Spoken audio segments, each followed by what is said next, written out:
Olá, seja bem-vinda e bem-vindo. Está no ar o Fatos em Foco, a sua revista eletrônica que leva até você notícia e entretenimento.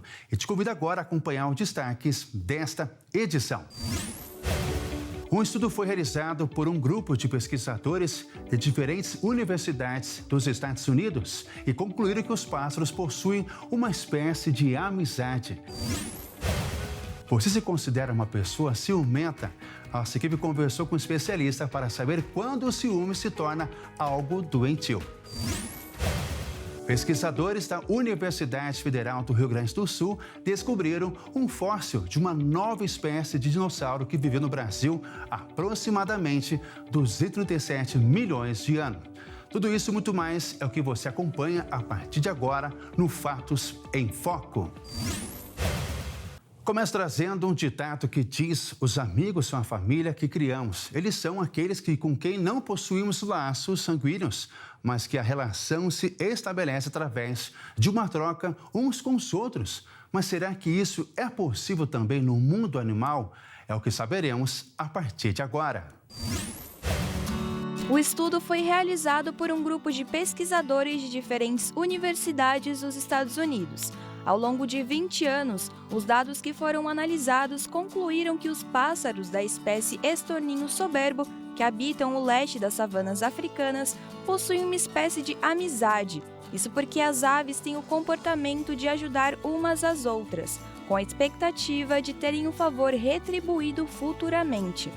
A equipe de pesquisa observou essas aves no leste africano entre os anos de 2002 a 2021. Foi apontado que esses pássaros podem ser parentes ou não, e mesmo sem algum grau de parentesco, oferecem ajuda aos outros pássaros colegas. Além disso, a relação pode durar vários anos. O que surpreendeu os cientistas foi que mesmo quando as aves parentes estavam disponíveis para ajudar, muitos estorninhos escolhiam cooperar com outros indivíduos específicos, com quem já tinham trocado favores antes. E isso mostrou que os estorninhos mantêm amizades consistentes ao longo dos anos.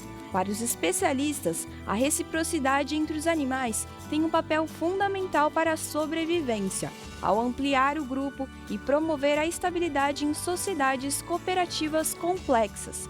A cooperação entre animais da mesma família sempre foi bem documentada na biologia. E assim como no caso das aves, esse comportamento ajuda os genes a prosperarem na natureza. O professor do estudo, Dustin Rubenstein, diz que muitas dessas amizades foram construídas com o tempo e que o grupo de pesquisadores pretende compreender como essas amizades se formam, quanto tempo duram e se algumas se estendem por mais tempo do que as outras. Rubenstein ainda destaca que essas conexões podem ser vistas entre outras espécies e sociedades animais.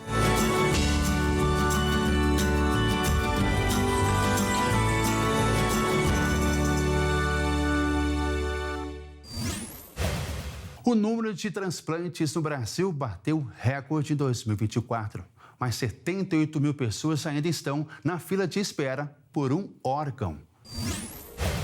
De acordo com o Ministério da Saúde, o Brasil ultrapassou pela primeira vez a marca de 30 mil transplantes de órgão e tecidos realizados em um único ano. Em 2024, foram 30.300 procedimentos, cerca de 85% deles realizados pelo SUS, que destinou mais de R$ 1 bilhão e 400 mil da área no ano passado, que supera em 28% o valor de 2022. Os dados foram apresentados pelo ministro da Saúde, Alexandre Padilha, que também anunciou a incorporação de novas tecnologias e o reforço em estratégia para ampliar o acesso e reduzir desigualdades regionais. Entre as novidades está a inclusão do transplante de membrana amniótica no SUS, para tratamento de queimaduras, e a autorização de transplantes de intestino delgado e multivisceral, voltados a pacientes com falência intestinal irreversível. Segundo o balanço, os órgãos mais transplantados no ano passado foram córnea, rins, medula óssea e fígado. Apesar do crescimento, a fila de espera ainda soma 78 mil pessoas. Outro desafio apontado pelo Ministério é a recusa familiar. Apenas 55% das famílias entrevistadas autorizaram a doação dos órgãos. Para enfrentar o problema, será lançado o Programa de Qualidade em Doação para Transplante, que vai qualificar e monitorar as equipes responsáveis pelas entrevistas com familiares. A formação será feita em parceria com a Associação de Medicina Intensiva Brasileira. Combater a fome é uma das frases mais ditas pela maioria dos governantes dos países. Mas do outro lado da mesa existe um problema que tem crescido muito e também muito difícil de ser resolvido: a obesidade. Ainda mais um mundo recheado de ultraprocessados.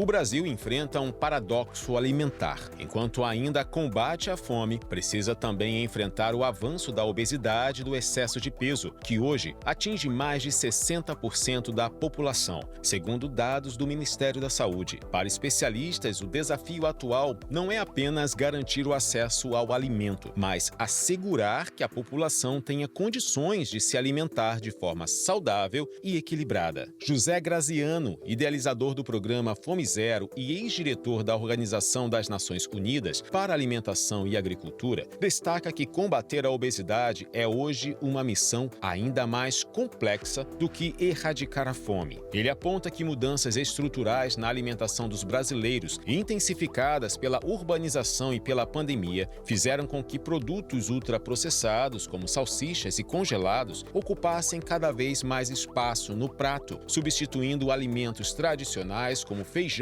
e carne. De acordo com o levantamento recente, cerca de 68% da população brasileira tem excesso de peso, sendo 37% com sobrepeso e 31% com obesidade. Esse cenário é impulsionado, segundo especialistas, por uma indústria alimentícia que oferece produtos de baixa qualidade nutricional a preços mais acessíveis do que alimentos frescos e naturais. A pandemia da Covid-19 agravou esse quadro. Com feiras e mercados fechados e a alta inflação dos alimentos, muitas famílias de baixa renda recorreram a opções ultraprocessadas, mais baratas e de fácil acesso. Agora, o país volta a enfrentar pressões inflacionárias, enquanto convive com a contradição de ser um dos maiores produtores e exportadores de alimentos do mundo, mas onde comer bem e de forma saudável ainda é um privilégio para poucos. Graziano defende medidas como a taxação de bebidas açucaradas e o controle da publicidade de alimentos ultraprocessados, especialmente em ambientes escolares e próximos a eles. O ex-diretor também reforça que não se pode exigir que o consumidor compreenda as informações técnicas escondidas nos rótulos, cabendo ao Estado regulamentar e proteger a saúde da população. Outro caminho apontado por especialistas para melhorar a qualidade da alimentação no Brasil é o incentivo à agricultura familiar e ao pequeno produtor, responsáveis por grande parte da oferta de frutas, verduras e legumes no país. Hoje, a produção global de alimentos é suficiente em volume, mas desequilibrada. Há excesso de grãos como milho, trigo e arroz, enquanto faltam hortaliças e frutas, que deveriam compor pelo menos 5 porções diárias numa dieta saudável. Organismos internacionais, como a Organização Mundial da Saúde, também vem recomendando políticas para conter o consumo excessivo de açúcar, sal e gorduras trans.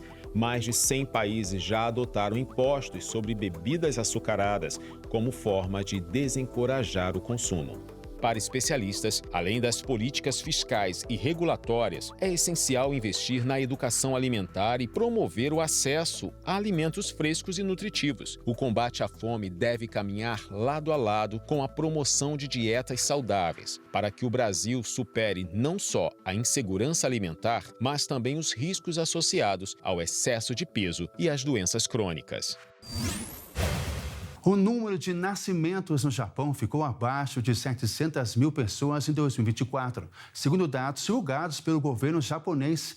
O país, com 123 milhões de habitantes, tem a segunda população mais envelhecida do mundo, depois de Mônaco, segundo o Banco Mundial. Segundo os dados divulgados pelo governo, o Japão enfrenta uma crise demográfica severa. Em 2024, o país registrou o menor número de nascimentos de sua história, com apenas 686 mil bebês nascendo, uma queda de 41 mil em relação ao ano anterior. Este é um marco preocupante, pois pela primeira vez desde o início dos registros em 1889, o número de nascimentos ficou abaixo de 700 mil. A taxa de fertilidade também atingiu um nível historicamente baixo, com 1,15 filho por mulher em 2024. O primeiro-ministro japonês Shigeru Ishiba expressou sua preocupação com o que descreveu como uma emergência silenciosa. O país enfrenta uma crescente escassez de mão de obra, devido ao envelhecimento populacional e à baixa taxa de natalidade. Em 2024, o Japão registrou 1.600.000 mortes, um aumento de quase 2% em relação ao ano anterior. A política rígida contra a imigração agrava ainda mais a situação, pois não há trabalhadores suficientes para substituir os que se aposentam, impactando negativamente a economia e a sustentabilidade da previdência social. Para enfrentar essa crise demográfica, o governo japonês está implementando uma série de medidas destinadas a incentivar o aumento de natalidade. Entre as propostas estão a adoção de horários de trabalho mais flexíveis, permitindo que casais passem mais tempo juntos, e incentivos financeiros para ajudar as famílias a sustentar seus filhos. A expectativa é que essas iniciativas possam reverter a tendência de queda nos nascimentos e contribuir para a estabilidade econômica do país. Mas a eficácia dessas medidas ainda está por ser comprovada. O custo de vida crescente continua a ser um desafio significativo para as famílias japonesas, que muitas vezes hesitam em ter mais filhos devido às pressões financeiras. O Brasil tem 6 milhões de empregadas domésticas, mulheres que deveriam estar protegidas por leis já existentes, mas que são desrespeitadas por pessoas que não fazem o registro em carteira, pagam menos que o salário mínimo e exigem jornadas extensas. O jeitinho para muitos é dizer que são diaristas. O trabalho doméstico remunerado no Brasil continua marcado por condições precárias, sobrecarga e falta de garantias trabalhistas. Um estudo recente realizado pela Secretaria Nacional de Política de Cuidados e Família, em parceria com a Federação Internacional das Trabalhadoras Domésticas, revelou que 7 em cada 10 dessas profissionais convivem com um cansaço crônico, agravado pela ausência de direitos, baixos salários e longos deslocamentos diários. A pesquisa, que ouviu 665 trabalhadoras em diversas regiões do Brasil, aponta que o excesso de funções e a insuficiência de políticas públicas sobrecarregam ainda mais essas mulheres, especialmente as mães que sustentam sozinhas suas famílias. Atualmente, 57% das trabalhadoras domésticas são chefes de família, sendo que 34% são mães solo. Entre as profissionais negras, esse índice é ainda mais elevado, alcançando 80%, evidenciando a desigualdade racial que atravessa a categoria. Além das jornadas cansativas e das múltiplas funções acumuladas, muitas vezes sendo contratadas para realizar uma tarefa específica, mas assumindo cuidados com a casa, crianças e até pessoas acamadas. O tempo gasto nos deslocamentos também é um agravante. Muitas dessas mulheres precisam enfrentar até 3 conduções em horários de pico para chegar ao local de trabalho. O trabalho doméstico é a principal atividade da força de trabalho remunerada de cuidados no país, representando 25% do setor e englobando quase 6 milhões de pessoas. No entanto, essa relevância não se reflete em condições dignas. 3 em cada 4 profissionais atuam sem vínculo formal. A informalidade é ainda mais expressiva entre mulheres negras, das quais apenas 24% possuem carteira assinada, frente a 31% das trabalhadoras brancas. A renda também revela a precarização. Cerca de 65% das trabalhadoras domésticas recebem menos que um salário mínimo, proporção mais acentuada nas regiões Norte e Nordeste. Como resultado, 4 em cada 10 afirmam não ter tempo para si mesmas ou para qualquer forma de autocuidado. Laís Abramo, secretária nacional da Política de Cuidados e Família, afirma que muitas vezes essas mulheres cuidam de outras famílias, mas não conseguem cuidar de si mesmas ou da própria família.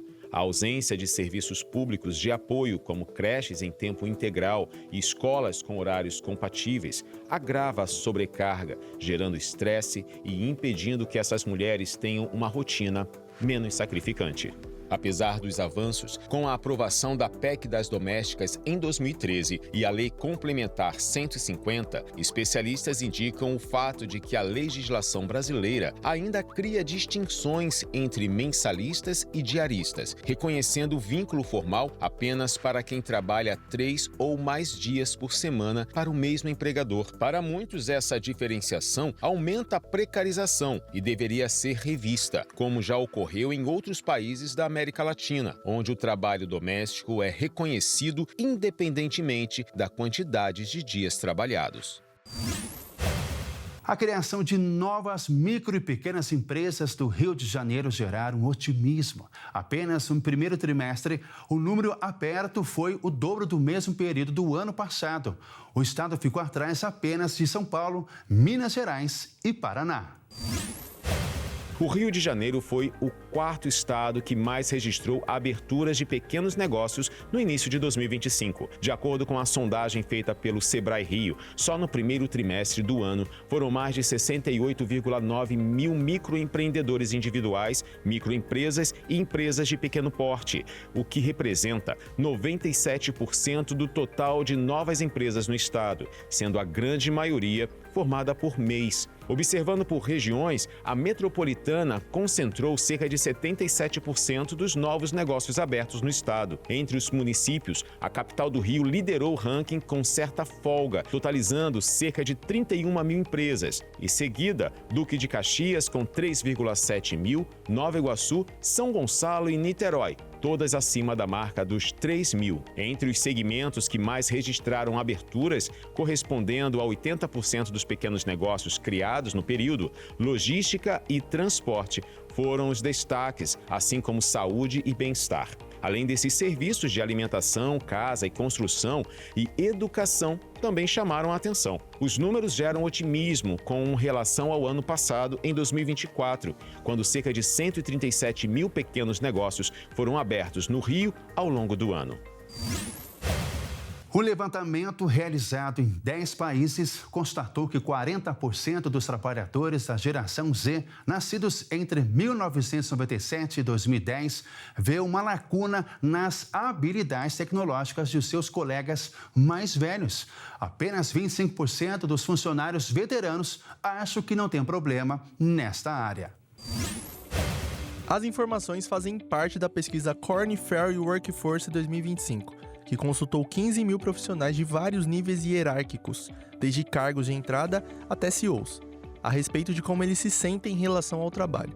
O levantamento foi realizado em 10 países: Brasil, Estados Unidos, Reino Unido, França, Alemanha, Emirados Árabes, Arábia Saudita, Austrália, Japão e Índia. Foi proposto aos participantes a seguinte questão: o que os trabalhadores mais jovens estão percebendo que os colegas mais velhos não enxergam? Na opinião dos mais jovens, que integram a geração Z, está a defasagem tecnológica dos profissionais mais velhos, os denominados Baby Boomers, pessoas nascidas entre 1945 e 1964.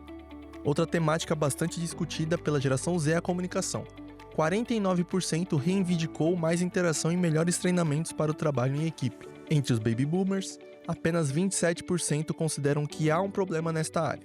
Na opinião de Adriana Rosa, sócia sênior e líder de práticas de consultoria para a América do Sul na Korn Ferry, isso evidencia que o modelo de trabalho dos Baby Boomers é mais individualizado e baseado em comunicação face a face. Segundo ela, construir uma visão compartilhada do mundo do trabalho atual é fundamental para mover este ponteiro.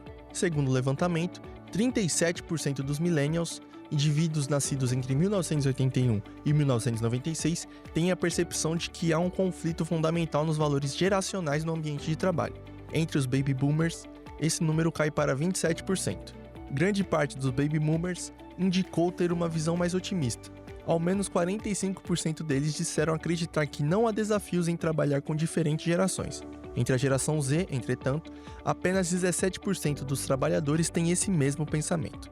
Segundo o estudo, ao menos 5 grupos etários convivem no mesmo ambiente organizacional atualmente e muito em breve o mercado de trabalho terá também a chegada da geração Alpha, de quem nasceu entre 2011 e 2025. A expectativa é de que quase um terço das pessoas com mais de 70 anos continuará trabalhando até 2033, portanto muitas empresas passarão a ter até 6 gerações convivendo em seus escritórios. A inteligência artificial passou a vigiar prontuários de pacientes de hospitais. Eventuais falhas nas receitas de remédios, por exemplo, não vão passar mais. Um auxílio extra aos médicos, que garantem a maior segurança para quem tem alguma alergia.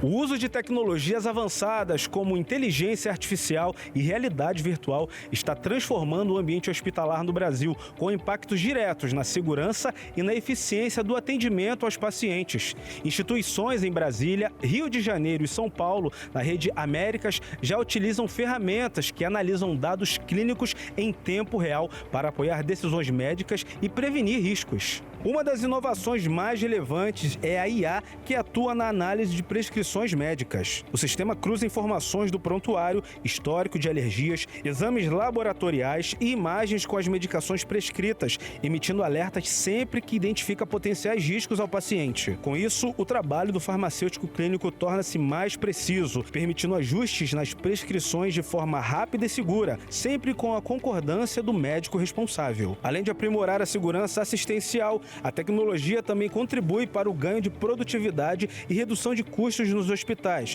o que favorece a sustentabilidade do sistema de saúde como um todo. Ao evitar erros de medicação e diminuir o tempo de internação, os recursos podem ser direcionados de forma mais eficaz. Outro avanço promissor é a aplicação da realidade virtual e do metaverso no planejamento cirúrgico. Exames de imagem como ressonância magnética e tomografia são processados em modelos tridimensionais que permitem simulações pré-operatórias e a realização de reuniões clínicas com especialistas, mesmo à distância. Isso facilita a análise detalhada dos casos e aumenta a precisão dos procedimentos. A impressão 3D também tem ganhado espaço nas unidades hospitalares, permitindo a criação de moldes personalizados que auxiliam cirurgiões no planejamento de intervenções complexas. Com essas inovações, hospitais brasileiros caminham para um modelo de atendimento cada vez mais tecnológico, seguro e centrado no paciente. Você se considera uma pessoa ciumenta? Nossa equipe foi às ruas para ouvir a população e também conversou com um especialista para saber quando o ciúme se torna algo doentio. Ciúmes, palavrinha pequena, mas capaz de virar a vida de alguém de cabeça para baixo. Você se acha uma pessoa ciumenta? Óbvio que já senti ciúmes. E você acha saudável sentir ciúmes? Ah, normal, né? Acho, tem que ter mesmo. Eu já xinguei muita gente por causa disso, né? Tipo, já briguei com uma galera que eu gostava aí por causa disso. É que eu namoro, né? Aí, tipo, situações que amigas ou colegas, meu namorado, aí a gente sente ciúmes por mensagem, uma coisa assim, foi por isso. Sabia que existem vários tipos de ciúmes? O ciúme patológico, identificado muitas vezes em casos de feminicídio, é quando a coisa sai totalmente do controle. A pessoa sente um ciúme tão exagerado e sem lógica que pode virar um transtorno psicológico. No ciúmes patológico, esse desejo, que provoca esses sentimentos, a pessoa ela começa a estabelecer uma espécie de relação de posse com aquela pessoa. Então, por exemplo, eu tenho ciúmes do meu irmão, da minha irmã, do meu esposo, da minha namorada, etc.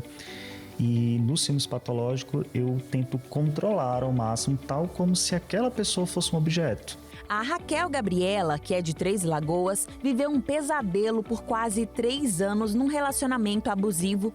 Infelizmente, a história teve um final triste. O ex chegou ao ponto de atropelá-la. Em seu relato, ela abriu o coração e contou um pouco da dor que enfrentou ao lado de alguém dominado por um ciúme doentio. Foi, acho que um dos piores momentos que eu vivi.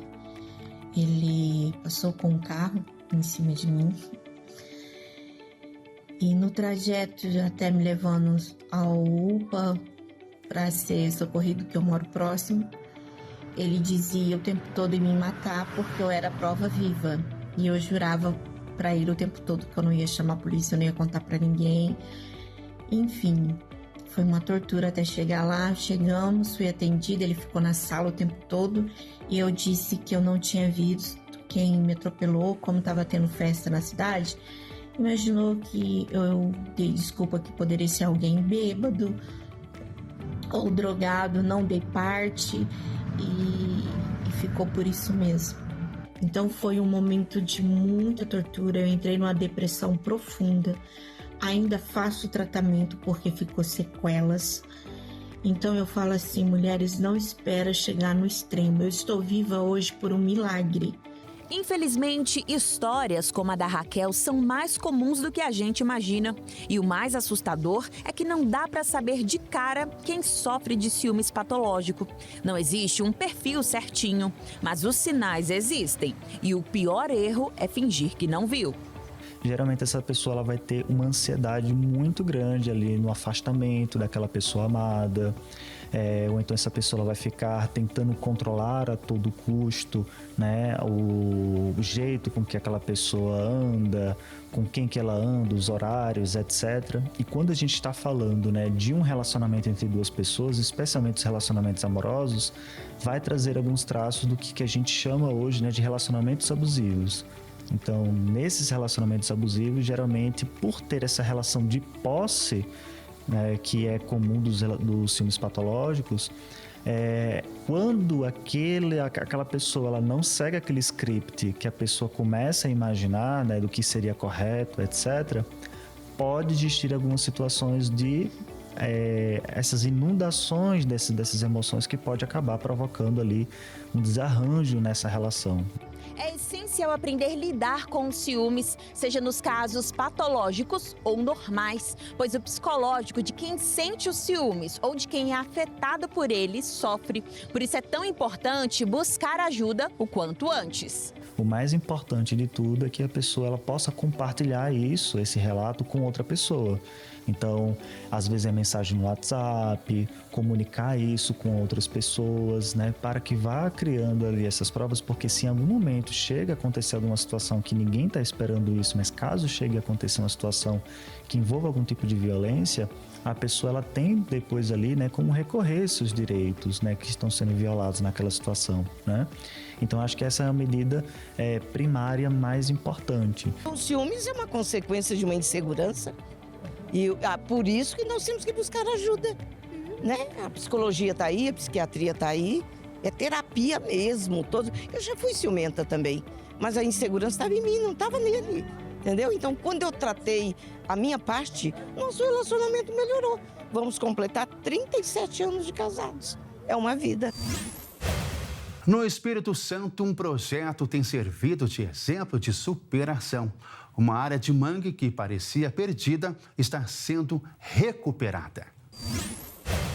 O mangue, em Aracruz, no norte do Espírito Santo, foi atingido por um forte temporal com chuva de granizo em 2015. A área ficou totalmente destruída. O resultado foi uma mudança drástica na paisagem. O cenário verde deu lugar a restos de troncos sem folhas e uma grande área cinza. Sem vida em 2024, um grupo de pesquisadores da Universidade Federal do Espírito Santo iniciou um projeto de recuperação do mangue, replantando a vegetação destruída, e um ano depois, o resultado deixou os pesquisadores animados. Com essa ação inédita, a meta dos pesquisadores é elaborar um protocolo que seja referência para a recuperação de outros mangues no país. São plantadas cerca de 8.000 mudas por mês em 40% da área atingida. O projeto usa 5 técnicas diferentes de reflorestamento. O mangue é um ecossistema que evita a erosão em áreas costeiras. Serve de proteção para ovos, filhotes de peixes e crustáceos, além de capturar e armazenar carbono, um dos gases responsáveis pelo aquecimento e efeito estufa. Com a destruição dessa área, várias espécies de vida animal e vegetal desapareceram. O município tem quase 2.000 hectares de manguezais, um dos maiores do Espírito Santo. Por causa da destruição, cerca de 300 pessoas ficaram sem a principal fonte de renda vinda do mangue. Segundo especialistas, 40% da área foi devastada pela tempestade de granizo, mas a área já vinha sofrendo há anos os efeitos das mudanças climáticas,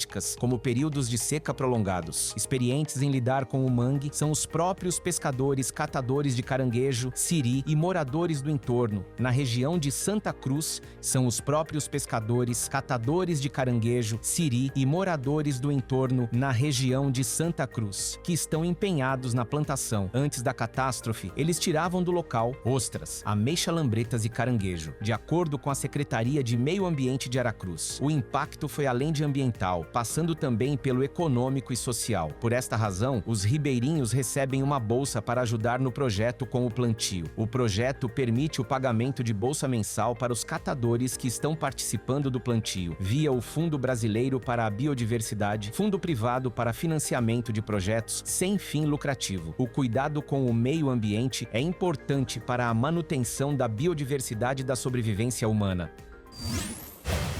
Pesquisadores japoneses desenvolveram um plástico biodegradável que se decompõe naturalmente na água do mar. O estudo pretende oferecer uma alternativa ao plástico convencional que mantém a resistência e a versatilidade das soluções padrão, eliminando ao mesmo tempo o impacto ambiental ao longo prazo, sem poluir os oceanos e prejudicar a vida selvagem.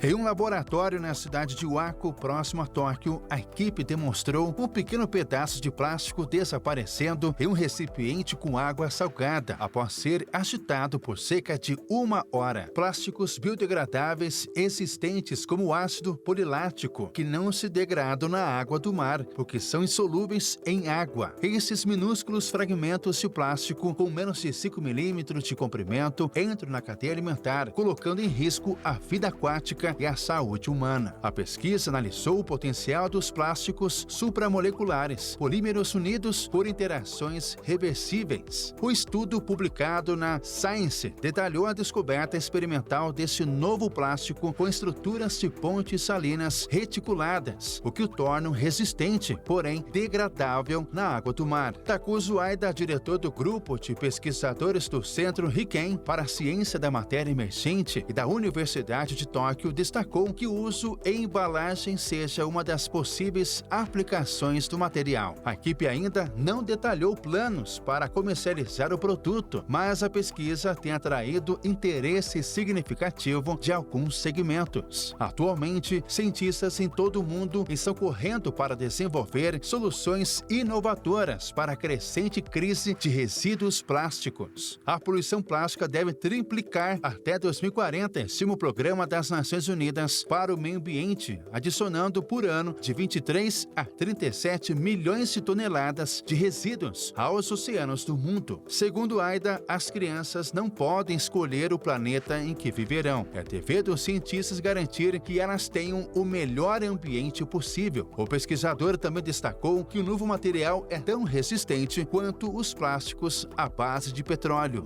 Além de ser degradável no oceano, o novo plástico é atóxico e não inflamável, eliminando o risco de emissões de CO2 durante o descarte. E ainda pode ser remodelado em temperaturas acima de 120 graus Celsius, semelhante a outros termoplásticos, ou seja, é reciclável. Em ambientes de solo, camadas do material se degradaram completamente em 10 dias, enriquecendo o solo com fósforos e nitrogênio, semelhante a um fertilizante natural. Apesar de cientistas desenvolverem plásticos biodegradáveis, os pesquisadores do Centro Riken afirmam que o material proposto se decompõe muito mais rapidamente e não deixa nenhum resíduo. Uma empresa canadense vai ser a primeira a explorar minerais submarinos, um projeto muito polêmico, porque pode prejudicar o meio ambiente. Pioneira na exploração de minérios submarinos, a empresa canadense The Metals Company não tem dúvidas de que será a primeira a extrair cobiçados minerais das profundezas marinhas. O que posso dizer é que temos nosso primeiro navio de produção. Provamos como vamos transformar os nódulos em produtos intermediários em escala. Esperamos uma licença acelerada, com a ajuda do decreto assinado pelo presidente Trump em abril, e estamos prontos para começar. Deixando de lado a Autoridade Internacional dos Fundos Marinhos, a TMC surpreendeu ao solicitar ao governo de Trump, através de uma filial nos Estados Unidos, a primeira permissão de mineração comercial em águas internacionais. O objetivo é extrair nódulos polimetálicos no Pacífico, ricos em metais necessários para a transição energética. Acho que o tempo dirá a importância dos metais oceânicos para a sociedade. As pessoas que se opõem a nós são praticamente as mesmas que se opõem à energia nuclear. E se você observar o que aconteceu, o ativismo se mobilizou bastante. Eles dramatizaram os impactos potenciais, mentiram sobre os fatos. A exploração do leito marinho para extrair minerais desperta oposição. Em 2021, a organização ambiental WWF lançou uma coalizão de empresas para fazer oposição à mineração em alto mar, com 64 participantes. Entre os signatários estão as principais fabricantes de automóveis, como Renault, BMW, Volkswagen e Volvo, além de gigantes da tecnologia, como Apple, Google e Samsung. O Zoológico de São Paulo ganhou um novo integrante. A girafa recém-nascida, batizada como Melman, que nasceu no final do mês passado. O filhote do sexo masculino tem 2 metros de altura e já pode ser visitado. O filhote do sexo masculino nasceu com 2 metros de altura e, quando chegar à fase adulta, pode alcançar os 5 metros. De acordo com o zoológico, a girafa recém-nascida já tem o seu RG, o documento de identidade animal. Ela saiu do recinto privado no início do mês, onde nasceu e passou seus primeiros dias, para receber a visitação do público que visita o parque. A girafa Melman recebeu esse nome após uma votação popular. O nome escolhido de Melman faz referência ao filme Madagascar. O gigante recém-nascido veio ao mundo no dia 29 de maio e desde o seu nascimento ele está sendo cuidado em uma área especial do zoológico, ao lado da mãe Mel, com temperatura controlada e bastante feno. De acordo com os veterinários, o parto foi tranquilo, correndo dentro da normalidade e seguindo o comportamento típico da espécie. Para quem não sabe, as girafas dão à luz em pé. Isso faz com que o filhote caia de uma altura de quase 2 metros de altura, mas que é natural, além de ser essencial para estimular a respiração do recém-nascido. Melman já está dando os primeiros passos no recinto das girafas e já pode ser visitada pelas pessoas no Zoológico de São Paulo. Pesquisadores da Universidade Federal do Rio Grande do Sul descobriram um fóssil de uma nova espécie de dinossauro que viveu no Brasil há aproximadamente 237 milhões de anos. Segundo os especialistas, essa espécie seria o equivalente ao tataravô dos dinossauros. A nova espécie, chamada de Itaguira oculta, foi descrita por paleontólogos brasileiros e argentinos a partir de fósseis coletados em Santa Cruz do Sul, no Rio Grande do Sul, e armazenados por décadas na coleção da Universidade Federal do Rio Grande do Sul. A pesquisa foi publicada no periódico científico Scientific Reports e revela que o fóssil de 237 milhões de anos é um dos mais antigos já encontrados da linhagem dos ornitísquios, a ordem dos dinossauros herbívoros, podendo até mesmo ser o primeiro deles. O achado sugere uma presença contínua dos silessauros no território sul-americano ao longo do Triássico, preenchendo um intervalo pouco documentado de 240 milhões a 233 milhões de anos atrás. De acordo com o paleontólogo responsável pela equipe de pesquisa, a descoberta preenche um hiato temporal crítico e sustenta a ideia de que os silessauros podem ser os primeiros representantes da ordem dos ornitísquios. Além da Universidade Federal de Santa Maria e do Museu Nacional, participaram do estudo pesquisadores da Universidade Federal do Rio Grande do Sul, da Universidade Federal do Pampa e do Museu Argentino de Ciências Naturais, com apoio da Fundação de Amparo à Pesquisa do Estado do Rio de Janeiro e do projeto INCT Paleovert. E o Fatos em Foco fica por aqui. Para rever as reportagens dessa edição, acompanhe nossas redes sociais. Obrigado pela companhia e até a próxima. Tchau!